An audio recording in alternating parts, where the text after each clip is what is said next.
I don't think it was clear summer. Will be the summer, yeah. I don't know. They were supposed to only, because they were being extended. They weren't, I bet they check his pockets. extended that long. Good morning, ladies and gentlemen, and thanks for joining us today. Once again, we have the privilege of having Lieutenant General Lance Smith, who's the Deputy Commander of U.S. Central Command, here in town for a few meetings. And he's been kind enough each time he's been here to spend a little bit of time with you. He's going to give you a brief update of the Central Command AOR and take some of your questions. So with that, let's get right into it. Thank you, Brian. Morning, everybody. Good to see you all again. This is important stuff. And actually, I think we've there's some good news out there which isn't always out there. So this one is not so painful, unless you all make it really painful. We do have some good things that have happened in the last several months in our area of responsibility. I mean, from the peace treaty between Sudan, the North and the South. We'll see how that gets implemented, but that's a step in the right direction. No resolution on Darfur. We still worry about that, but certainly that's good for Sudan. Some movement on the transitional government into Somalia, which is important to us because it's ungoverned space right now, and it's a ready safe haven for terrorists, and we worry about that. There are some tensions between Eritrea and Ethiopia right now as far as the border control and who owns Badme and some of the other areas up there, and that is yet to be resolved, and we are hoping that they will sit down and talk and come to some resolution on that, but we don't see any immediate action. In the Central Asian states, Pakistan continues its efforts, even though the weather's very bad, to at least go after al-Qaeda on their side, and we see them moving into North Waziristan region as well as some other areas. And as you know, they've been very effective in South Waziristan, and so we're looking for good things from them through the winter and into the spring when activity starts to increase. Afghanistan continues along I think the good road they've been going on since the election. Not much going on in Afghanistan right now because the weather's been so bad for the last couple of weeks, currently hindering the rescue and recovery operations with the CAM aircraft or air number 904. I think last night they put about another meter of snow on top of that wreckage, so we don't know when we're actually going to get in there and start recovering bodies. But we're trying to provide as much support as we can to the government of Afghanistan and to ISAF, who is doing a lot of the rescue operations. So, but Afghanistan is doing well, and they prepare for elections, parliamentary elections, probably early summer is about the earliest they'll be able to do them. There was some conjecture that they'd do it in April-May timeframe before. It now looks like probably not earlier than June, but that's for the government to determine. A lot to be done as far as identifying procedures and getting those procedures out and getting the boundaries drawn and all that. So, but we hope to see something this summer in the way of elections. We still feel very good about the elections in Iraq.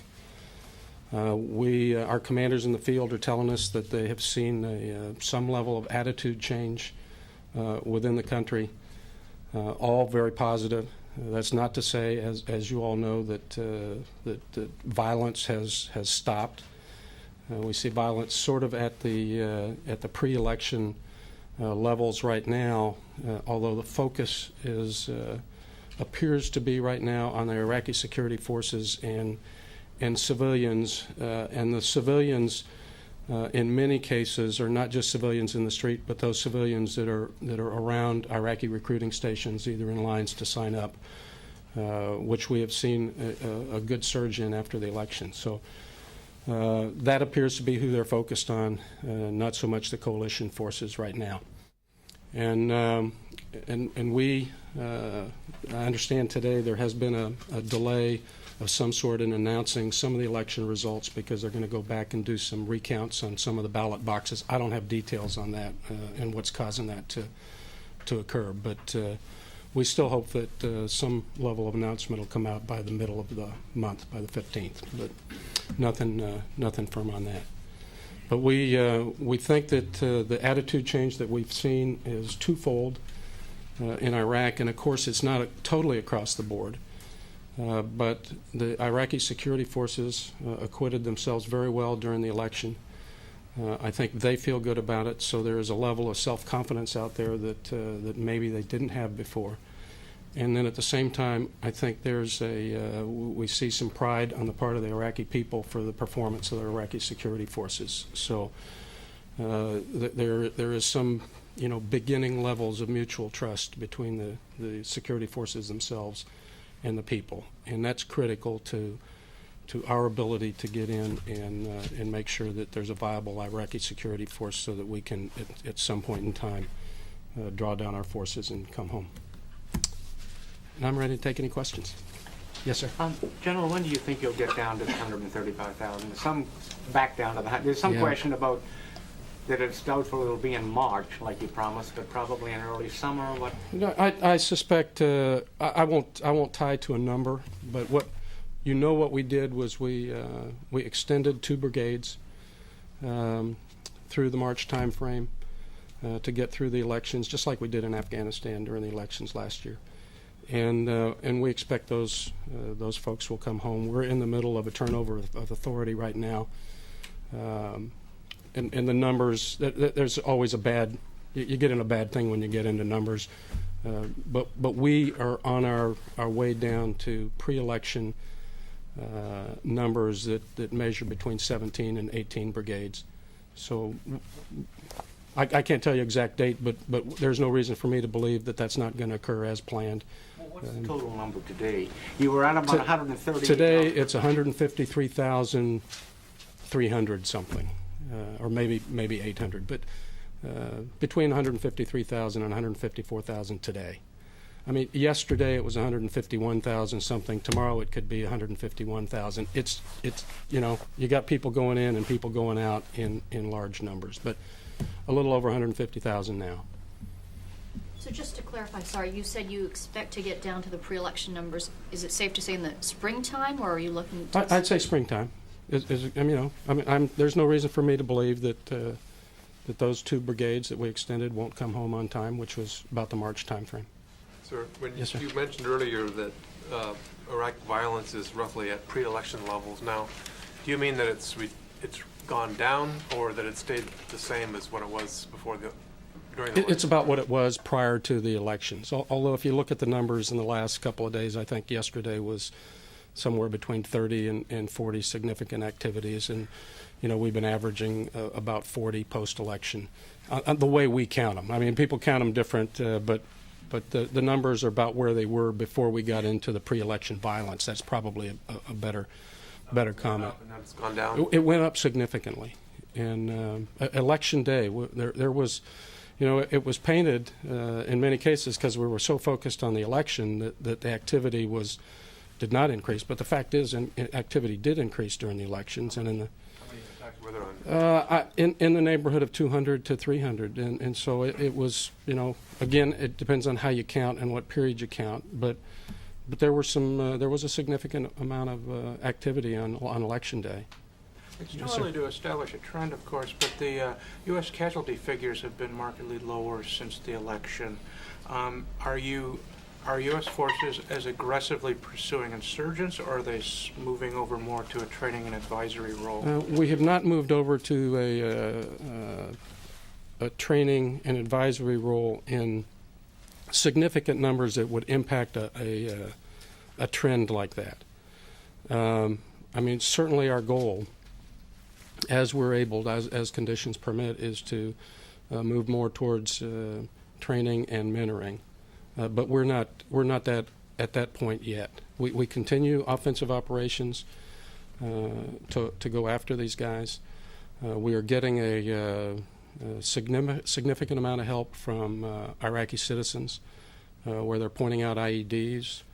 We have done some mitigation of convoy traffic by using aircraft to move goods that might otherwise be on the road and vulnerable to IEDs. So there's a whole lot of things that are coming together that hopefully will help us defend against the IEDs. Yes, ma'am.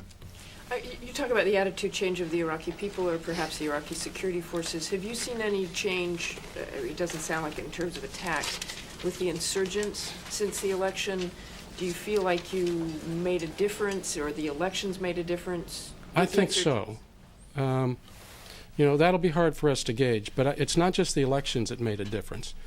We have very aggressively gone after the insurgents, and we've been very effective in taking out leadership and in rolling up some of the bad actors that are out there.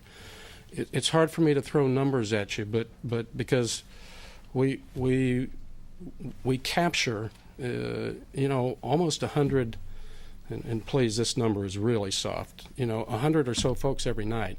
Some of those we release, and others we retain, and that's part of the insurgency. We have been very effective against senior leadership, particularly Zarqawi network, who's taken credit for a lot of these significant suicide attacks in the last couple of days. And we have taken out some former regime element leadership. And so we think we've been effective in that regard. And now we're hoping that the attitude of the people is such that the recruiting base for the insurgents is diminishing. And if we can continue with that momentum, which is no small task, we think they are going to have some problems continuing the operations tempo that they had and that they'd like to continue. Can you talk about that recruiting base then, how they were recruiting, what was attractive to people, or was it largely intimidation? Or how were they gaining any kind of popular support or still are? I think it's a combination of all of the above. There is a segment of society out there, and again, this oftentimes depends on who we're talking about, whether it's the former regime elements or the extremist elements, or what you might call the Islamists or the Muqtada Sadr kind of folks, and all of them have different reasons for doing the things that they're doing. But in most cases, it's some feeling of disenfranchisement, whether it's because they're former Baathists and don't see a role for them in the future of Iraq, or whether it's the extremists who have this vision of this grand caliphate of a turn back to the old days of a Taliban-like society with Sharia law. We're not quite sure what motivates Muqtada Sadr's folks. But there's also a large criminal element out there that is just out there, doing things for money, and their motivations are mixed. Some are ideologues. Many we think are doing this for money. Here's $200. Here's an RPG. Go out and shoot somebody on a coalition or something like that. So very mixed. But there is a large. Until we get the economic engine going in Iraq, we're going to continue having some problems and giving them an obvious recruiting base to recruit from. Just one tiny follow-up. Might not the Baathists, might not that the elections have exacerbated the problems with the? It depends, doesn't it? The elections themselves, I think not. I think what happens in the aftermath of the elections will be what tells them whether or not they're going to be included or not. And so as the National Assembly is put together and the presidency is appointed and the Prime Minister, the Sunni are going to have to take a look at that and see if they feel like they're going to be included and if they have a future in the planning of the Constitution. And so the people that are out there doing that are the ones that are going to, that are in the elected positions or appointed positions, are going to have to be the ones that decide that. Yes, sir.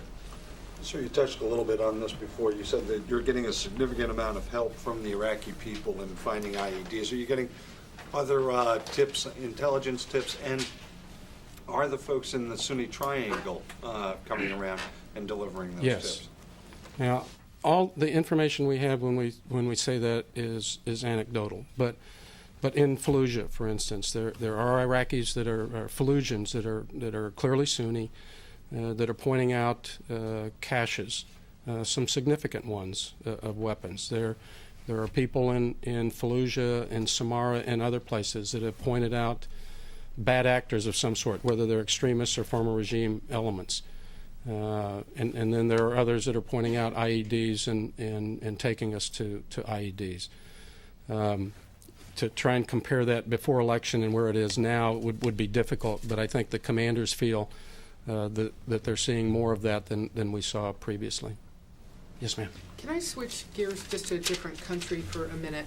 We've seen so many statements out of the government in Tehran in recent days and weeks about their leadership warning the United States not to attack Iran or its nuclear program. And certainly we've seen a number of statements from this administration, including the secretary, about military policy regarding that.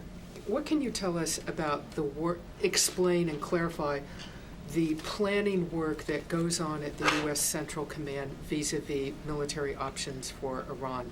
Are you in a heightened state of planning? We are not. What can you tell us? What we are doing right now, our focus is on the day-to-day operations, the tactical operation, and I'm talking about regards Iran. Our focus is on what are they doing to try and influence what's going on in Iraq. And we are seeing, mixed activity there. Some support, we think, for Muqtada Sadr, some support in the political regime for their favorites that they hope will be in the National Assembly, and those folks that they hope will influence the future government of Iraq. We're seeing the same thing to a smaller degree in Afghanistan. As far as the planning efforts, we simply go through our normal mode of updating whatever war plans we have for all parts of our region, and although I haven't paid particular attention to the Iran piece, we are in that process, that normal process of updating our war plans. But I'm not spending any of my time worrying about the nuclear proliferation in Iran. At this stage, it seems to me that the diplomatic efforts that Secretary Rice is engaged with and what she's doing in her discussions with the European allies is adequate for our needs. And I'm so sorry, but just to make crystal clear, when you say we are updating our normal plans, you would be doing that anyhow? We would be doing that anyhow. Do you mean for Yes, the entire sir. region, sir? I'm sorry. Just For the entire region. I mean, we're the military. We plan everything, and and we do that. We have a requirement on a regular basis to update plans. We try to keep them current, particularly if our region is active.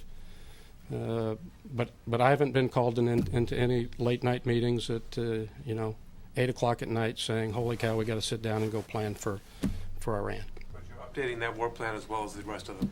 I would say yes. Now, my specific knowledge on exactly what our planners are working on in our long-term plans on a day-to-day basis is certainly less than it is on our current operations. Yes, sir. Yeah, I have two questions, please. My first question is, the Interior Minister in Iraq said yesterday that the Iraqi troops have captured 8 militants from the Hezbollah. And he said that the biggest danger now is not from Syria, is from Iran. That's my first question. I'm unaware of that particular Hezbollah capture.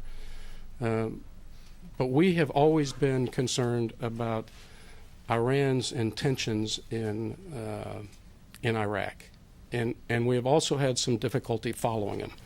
I personally do not believe that Hezbollah has suddenly become a bigger threat than Al-Qaeda or former regime elements. If we were going to try and characterize the threat that we concern ourselves with in Iraq, I think General Casey would agree that his biggest concern in the long term is the former regime elements and their ability to Don't you think that this is the first time we have an official statement from Iraq saying that we captured 8 from Hezbollah? I mean, this is the first time since 2 years ago. I don't know that to be a fact. I mean, I think we've gotten other Hezbollah folks or some people with a relationship to Hezbollah, but I just don't know. Okay, my second question is, where do you think that Brahim Douri, the number 2 in the former Iraqi regime, is now? And we have some reports said that he's in Syria. Yeah, I mean, the report you get on that is as good as the report I have on that. I don't know. As you know, he is high on our high value target list. We would like to get a hold of him. We've heard we have anecdotal information as well that he's in Syria. We've also heard reports that he's elsewhere. I don't think it's an Elvis reporting, but I mean but these guys don't just necessarily sit still. So it's very possible that he could be going back and forth between Syria and some safe haven inside Iraq, and not only is that possible, it's probably likely. And I shouldn't even say Syria. I mean, he could be going back and forth, into Iran as well. it's easy for him to cross the border from Syria to Iraq? I don't think it's easy, but I think it is doable. We have not shut down those the borders. So that it is absolutely tight. We're working on border patrol, special training for the border patrol. We've got 1 battalion of Iraqis that have moved out on the Syrian border. We have our own troops out there that are patrolling. But this is an area where they've been smuggling through there for 2,000 years, and there's lots of wadis and all that other stuff that you can. I mean, remember we tried to shut down Fallujah, and we still had people going in and out of Fallujah using covert means. So very difficult problem, but he can probably move. Let me get over here before. Yes, ma'am. Could you go back to IEDs for a minute? Secretary Rumsfeld says that by February 15th, you expect to have all of the vehicles operating off of bases armored. What exactly does that mean? It means some level of armor, not the level of armor that we would necessarily like to have right now. We would like, and we are shooting for a situation in Iraq where everybody has either level 1 or level 2 armor.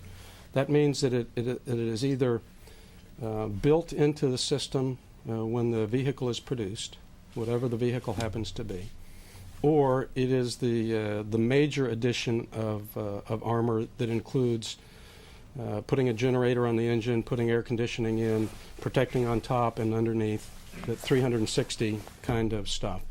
But the February 15th number includes a certain amount of level 3 armor, which is the add-on armor, which is less effective than some of the other. And I think we will meet that goal. Every indication I've got is we will meet the goal. This, by the way, is not so new. Well before the press conference, a month before the press conference, that generated all the interest in this. Our primary logistics support agency up in LSA Anaconda was already not letting any of their trucks off the installation without being armored. And General Schoonmaker and the land component commander down in Kuwait had already, instituted procedures that nobody going out of Kuwait up into uprange, as we would say it, into Iraq was going to go without some level of armor. And what about getting armored vehicles for Iraqi security forces? They do have some. We continue in the building of training and equipping, and we continue to move level 3 kind of armor up there to armor the vehicles that they want to have armored. But I can't give you exact numbers right now because I don't know. But we're going to have to go. Stuff too, right? Oh yeah, they're driving stuff that some of it that we're going to have to go look at how you roll the steel and how you add it on and do the other things where it's necessary. Yes, sir. And then, once the election results are announced in Iraq, what sort of security concerns do you have for the members of the 275-member National Assembly, and what security is planned for them both individually and as a group that will be meeting to select the President, the Vice President, Prime Minister, and start drafting the Constitution? I can't give you the specifics that you'd like because it is an Iraqi problem. They are going to pick up responsibilities for the 275.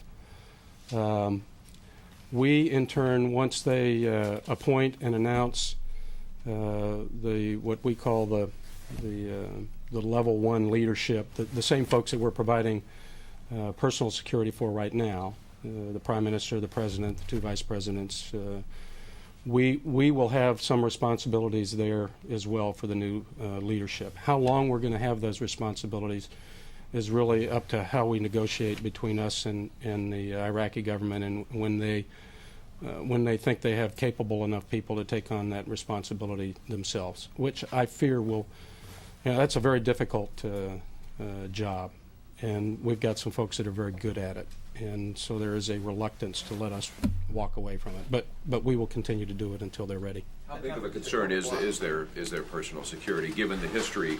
I think significant, and when they meet, we will do the same things that we did before in trying to provide, an Iraqi face on it. So, and I shouldn't say it that way. It's not an Iraqi face. It is, no kidding, Iraqi capability that would provide whatever rings of security you need to protect the National Assembly as they meet, and then we would provide appropriate quick reaction forces if it were needed. Now, I'm getting a little ahead of General Casey on this. He's got plenty of time right now to not plenty of time, but he's got plans that he's working with the Ministry of Interior and Ministry of Defense on how they're going to do it in that particular instance. Let me get yes, sir. General, can you tell us anything about the crash of the British C-130? Yeah, I wish I could. More broadly, can you speak a little bit about where you see the trend lines with attacks on coalition aircraft, particularly using shoulder-held weapons? Yeah, where are we going with I this? don't see anything particularly new in the man-portable air defense systems, man-pads thing out there. I'm not. This is strictly personal opinion. They're going through the process right now. I don't believe that airplane went down from a missile. I personally do not. Simply because an SA-7 is a very small warhead.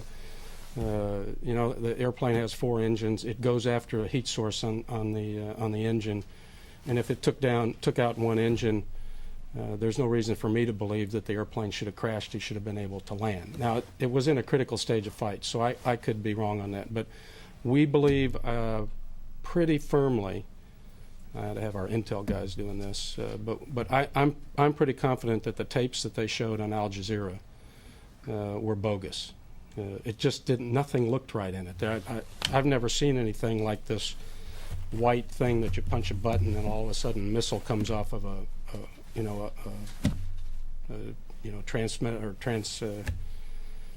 translator, transporter, erector. Can you just clarify what you said? When you said you don't believe it went down from a missile, are you specifically saying from a shoulder-fired missile, or are you ruling out all missiles? I am saying I personally do not think that a missile took it out of the sky. I'm asking, sir, just to make sure we understand. When you say you don't think a missile, certainly there are other things besides shoulder-fired missiles. There could have been a radar. It could have been a radar-guided missile. That would be a more likely scenario if we had seen indications that there might be radar missiles out there. So you have looked at all your radar tapes, all your SIGINT, all your telemetry, and you see nothing on any of those that indicate I'm not a missile? part of that investigation, and so the investigation is ongoing, and they will make those determinations. All I'm saying is that my experience with particularly SA-7s and stuff make it unlikely that it was a shoulder-fired SAM. If they had an operational radar-fired SAM, that is in the realm of possibility, I suppose.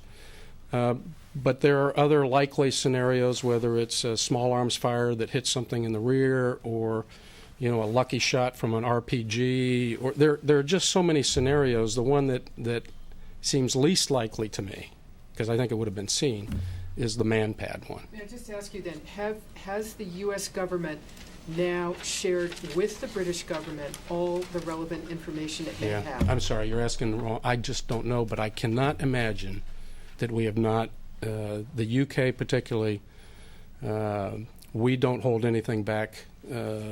especially in these sorts of things. And in your personal opinion, since you're offering it, do you have any reason to believe it was some sort of mechanical or accidental failure? Do you believe it was hostile action? I think that the qualifications of the crew, the place that they were at, some of the reporting that we have from people that may have observed this, and that's a big may, by the way, because you never know who the folks are. I personally think that there may have been either hostile action or something could have happened inside the aircraft, but I doubt that it was mechanical in nature, if you know what I mean. Are you suggesting an onboard explosive? I just don't know. There are more likely scenarios to me than an SA-7 going after the engine. But I've been surprised before. I was surprised that the DHL aircraft that took the hit took the hit in the wing, not the engine. So I sort of back down on my credentials on on this stuff. And the reports of ground fire are from U.S. military personnel who were there? I'm not sure, but there are reports of ground fire that I believe the investigators are now looking at. Thank you, General. Before you have to leave, you said earlier that offensive operations continue. The military hasn't taken on a greater training or advisory role at this point. So is it safe to say that the role of the U.S. military today is the same as it was January 29th? And if that's the case, when do you expect to start seeing this next phase that President Bush talked about? Yeah, I'd say that probably the role of the U.S. military today is about the same as it was on 29 January, as long as you're not going to quibble with me about small numbers. You know, a battalion could have moved over into the training mode and away from something else. I don't know. You just need to know that our goal is to turn over more and more of the responsibilities, particularly inside the cities, to the Iraqi security forces and move more in the training and mentoring role. And the enemy has a vote in that effort. And so it's conditions based, just like any thoughts of drawing down the force or withdrawing will be dependent on the conditions that exist out there. Thank you, sir. Thank you all. Thanks a lot. Thanks. Thanks, General.